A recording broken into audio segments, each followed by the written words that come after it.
What's up, my TCG fans? Today I just kind of wanted to go over my top picks for the best hand traps in this current meta, April 2023. These cards, I didn't go through all of the hand traps. There's way too many of those, and there's archetype specific ones. But I think these ones are the top mid to top tier hand traps that almost every deck can play or at least benefit from. And if you are not on these, you really should be. And if you don't have any, you should probably go out and get some. Alright, so these ones are going to go from, like I said, top mid up to the top tier, and they're kind of situational, most hand traps are, but I think these ones can splash in just about every deck. So, first one, Nibiru. So this game, the really good players can play around it when they pull the right cards, or they know when to stop, but lots of rogue decks and even current decks really rely on getting to at least that 5th summon to putting up a good board.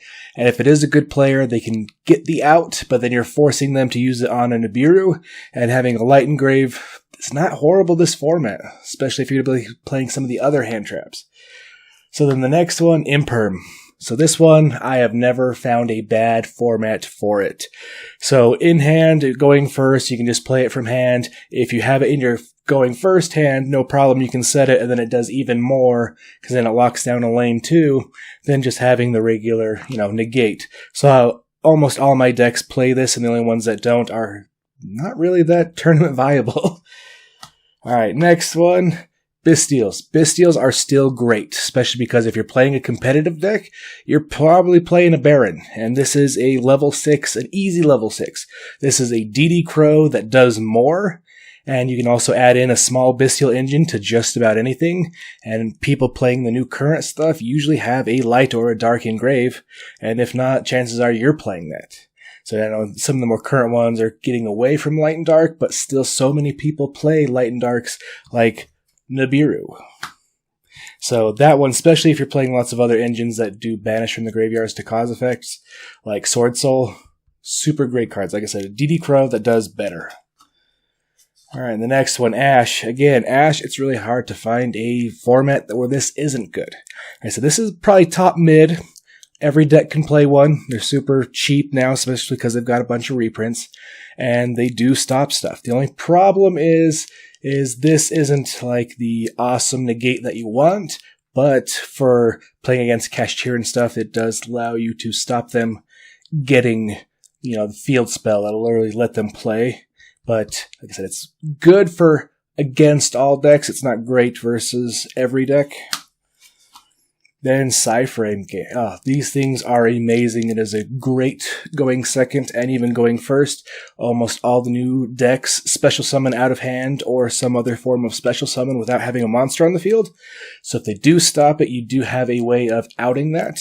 And then you get your driver and, you have a tuner, you have the driver, you go into lots of stuff because Synchro's making a comeback.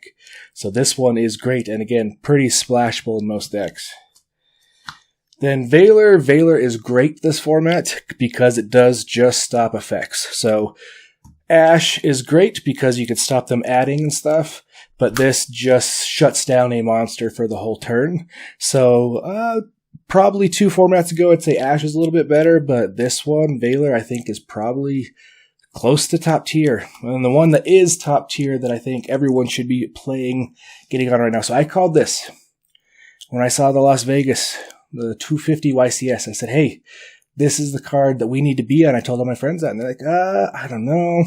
So then I went to Vegas, and I came back and I said, this is definitely the card we need to be on. And I've started adding this to my decks, and it has shut down entire turns. It's given me easy OTKs, Droll and Lockbird. Every good meta deck has to add several times in a turn.